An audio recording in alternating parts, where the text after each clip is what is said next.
આજે વામન દ્વાદશીએ સાંભળો વિષ્ણુ ભગવાનનો વામન અવતારની કથા.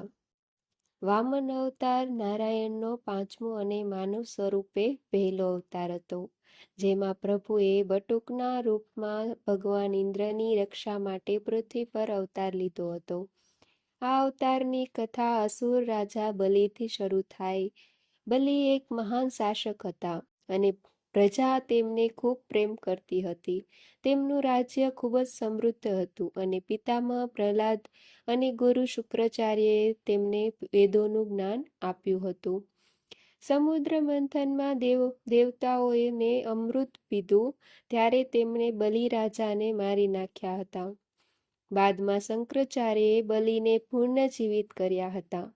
મહાબલીએ બ્રહ્માજીને પ્રસન્ન કરવા માટે કઠોર તપસ્યા કરી અને કહ્યું કે પ્રભુ, લોકો અસુરોથી બીતા જ હોય છે, પરંતુ હું સાબિત કરી આપવા માંગુ છું કે અસુરો પણ સારા હોય છે. મને ઇન્દ્રદેવ બરાબર શક્તિ જોઈએ, જેથી મને કોઈ પરાજિત ન કરી શકે.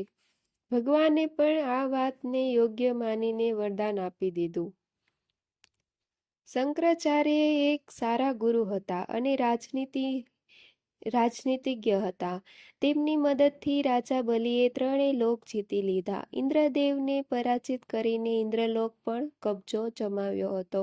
બાદમાં શુક્રાચાર્યએ કહ્યું કે જો તારે આ ત્રણેય લોકનું સ્વામી બનીને રહેવું હોય તો અશ્વમેઘ યજ્ઞ કરવો પડશે, જેથી તું કાયમને માટે ત્રણેય લોકનો રાજા બનીને રહી શકે.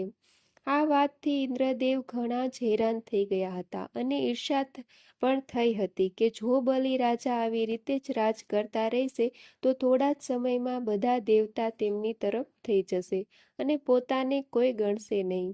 ઇન્દ્ર દેવમાતા અદિતિ પાસે મદદ માંગવા ગયા અને તેમને બધી વાત કરી. દેવમાતાએ વિષ્ણુ ભગવાનની આરાધના કરી અને ભગવાન જ્યારે પ્રગટ થયા ત્યારે તેમને વરદાન માંગ્યું કે તમે મારા પુત્રના રૂપમાં અવતાર લો અને ધરતી પર જઈને બલિ રાજાનો વધ કરો. ત્યારે ભગવાન વિષ્ણુએ કહ્યું કે બલિ રાજા તો ખૂબ ઉદાર છે, શા માટે તેનો નાશ કરવો ઈચ્છો છો? ત્યારે દેવમાતાએ કહ્યું કે બલિ સજ્જન છે, પરંતુ મારા પુત્ર ઇન્દ્રનું સિંહાસન સદાય માટે છીનવાઈ જશે.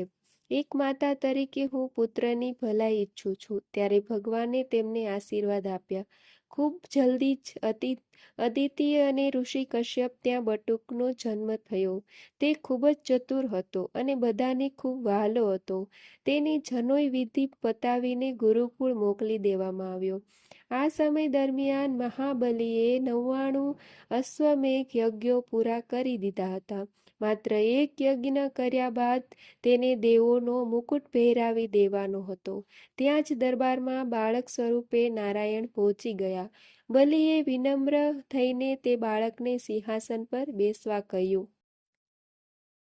બાદમાં મહાબલીએ કહ્યું કે મુનિવર, આજના દિવસે હું કોઈ પણ વ્યક્તિને કોઈ પણ દક્ષિણા આપી શકું છું. આપ ચાહો તે મારી પાસે માંગી શકો છો. ત્યારે શુક્રાચાર્ય બલિને અંદર લઈ ગયા અને તેને કહ્યું કે આ બાળક બીજું કોઈ નહીં પરંતુ ભગવાન વિષ્ણુ સ્વયં છે. ઇન્દ્રદેવના કહેવાથી તે આવ્યા છે અને તેમને કંઈ પણ માંગવાનું કહેશો તો બધું જ ખોઈ બેસશો. બટુકે કહ્યું કે મહારાજ, મને 3 પગલાં જમીન જોઈએ છે. ત્યારે બલિએ કહ્યું, હા, તમે 3 પગલાં જમીન માપીને લઈ લો. આટલું કહેતાની સાથે બટુકનું કદ એટલું તો વધ્યું કે બલિને તેના પગ જ દેખાતા હતા. પહેલા પગલામાં તો સમગ્ર પૃથ્વી આવી ગઈ. બીજા પગલામાં આખું આકાશ માપી લીધું. વિષ્ણુના અવતારને ત્રિવિક્રમ અવતાર પણ કહેવામાં આવે છે. મહાબલી આ જોઈને સ્તંભ રહી ગયો. બટુકે કહ્યું કે તમે મને 3 પગલાં જમીન આપવાની કહી હતી. 2 પગલામાં તો આકાશ ધરતી મપાઈ ગઈ.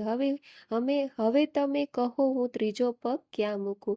મહાબલીએ બાળકને કહ્યું, હે પ્રભુ, હું વચનભંગ કરનાર લોકોમાંથી નથી. તમે ત્રીજો પગ મારા માથા પર મૂકો.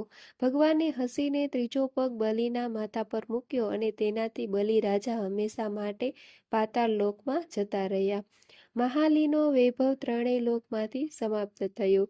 ઇન્દ્રદેવ તેમજ બીજા દેવતાઓએ વિષ્ણુના આ અવતારની પ્રશંસા કરીને આભાર માન્યો.